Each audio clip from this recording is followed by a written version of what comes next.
okay? You can go back and forth like that all night long if you have to. The important thing is the entire process is about adjusting consistency and the flavor of it, the seasoning. Don't forget the clear consommé. I got students throwing out stuff out there. This is awesome. Okay, so what I'm gonna do next is I'm going to mount butter into this, and then we're just gonna, I'm gonna return my meat to the sauce. I think I'll do that right now, and then I'm just gonna mount butter in, okay?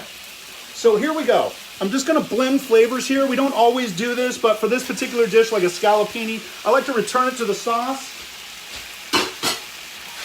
I might have over-reduced it again. Oh no, chef, what do I do? I'm gonna hit it with a little bit of broth. Just regular stock. I got liquid back in there.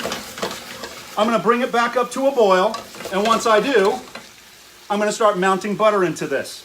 This is like low-down dirty French cuisine right here. Now, I'm gonna turn off the fire all the way. It came to a boil. I don't wanna boil my meat. I've got cold chips of butter. I got about 4 of them in there at once, and I'm gonna keep moving them. And I'm gonna get a little something to help me here. I keep that moving. If this starts looking a little too thick, I'm thinking I might add another little bit of stock to this. Let me get some more broth. Boom. And I'm working the butter in. Here comes some more. Here's about 3 or 4 more chips. Break them up, get them in there, and work it into that sauce. Melt it in. You don't want to stop. Notice how I keep on moving this stuff. If I stop, I'm going to have that butter just melting into a grease slick. But if I keep this moving, it's going to work in. It's going to emulsify in there, all smooth and silky. This is classic sauce, classic French sauce work right here. And this is what makes Saute, creating this pan sauce at the end of the searing process. In my opinion, that's what Saute is all about. I think one other thing I'm going to finish with here is I'm going to use a little bit of Dijon mustard. I'm going to make a mustard sauce with this. Excellent for pork. I just thought I'd just give it one little dollop because I think that's something everybody has. So mushrooms, mustard, M&M sauce, if you want to call it that. I'll get that worked in.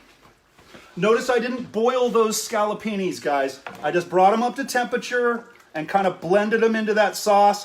By the time I started throwing butter in, that fire was already off. I did not boil those scallopinis. So those are looking beautiful. It looks like a 1963 Goodfellas cuisine from one of those old Goodfellas restaurants, right? I've got my veggies right here. Let me go ahead and give them a toss and shine them up again. I'm going to taste a few of them, see where I am. But it's got the apples in there. I threw in some whole parsley leaves. It's almost like salad now with the raw apples and the parsley leaves and things.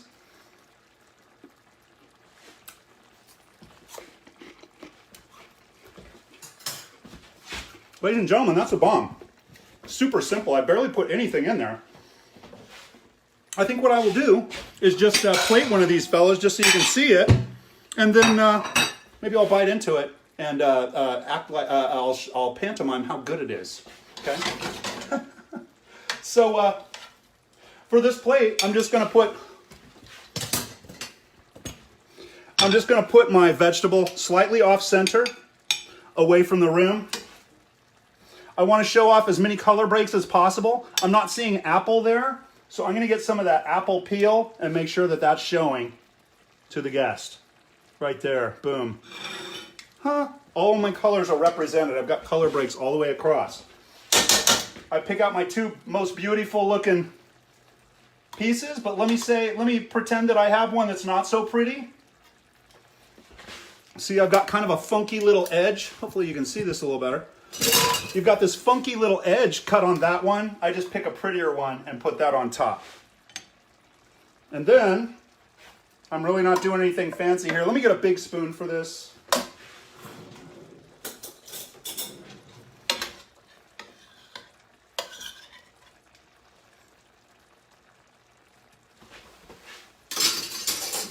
Sorry guys, this is my OCD is driving me crazy here.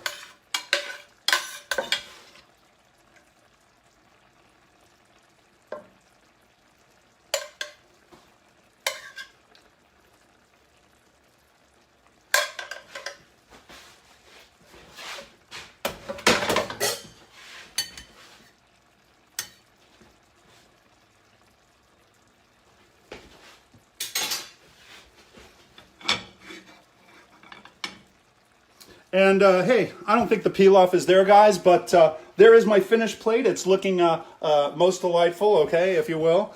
Just with a few elements, okay? That hash, again, it was sweet potato. I first went in onion, and then I followed by sweet potato. Parsnip was next, and then I went in with the squash, and then the last thing, once it was all cooked, I just tossed in fresh chunks of apple. It's just bright and refreshing bites as you're working through this relish, right? The saute, you saw me start by searing, and then you saw me pull the meat out, and then I sauteed some mushrooms. This is, could go a lot of different ways. I deglazed with alcohol. A first deglaze, I took that all the way down to eau sec till it was like syrupy, right? And then I did a second deglaze. This was with a stock, and I showed you some of those dynamics of like, oh, if you need a little more liquid, it gets over reduced, you can add a little more or whatever. You get it to the right consistency, a good amount in your pan, and then you start working butter into it. That butter thickens it, it makes it all silky. Just remember, you cannot boil this once that butter starts going in. This is a finish, and this goes with cheeses, it goes with adding cream to something. Once you get that stuff in there, you can't boil it, okay? Let's see.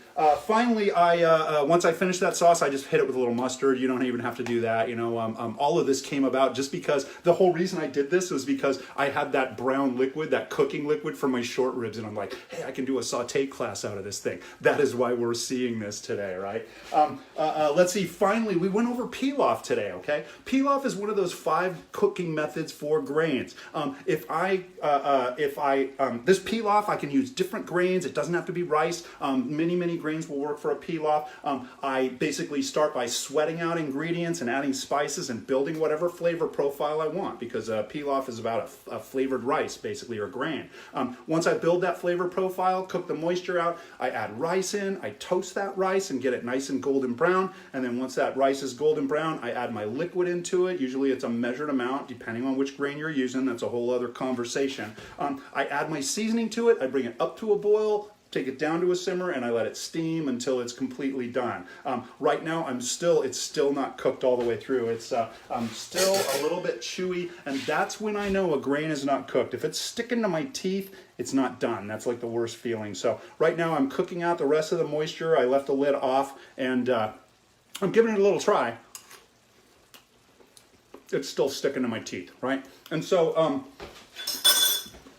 we laid out the basics of pilaf. I think you guys get it. Let me go ahead and get one of these, okay? Again, thank you all for joining me for these quarantine kitchen happy hours, guys. This is the best time of my week. I hope that you guys are enjoying this as well. Not just that, I hope you're getting something out of this, right? Earlier I mentioned, I don't want Americans to be those people that are handed a potato, there's mass starvation, and they don't even know enough to put this on a stick and poke it into a fire just to cook it, So help me share this, help me blow this up. Anybody any groups that you're in, foodie groups, things like that, get me out there, guys. I don't think too many other people are talking about this. In fact, nobody is, except every damn culinary school on the planet. They all talk about this stuff, right? So help me get the word out there. Let's cook, guys. Finally, the last thing I always want to say, guys, don't forget the party is always in the kitchen.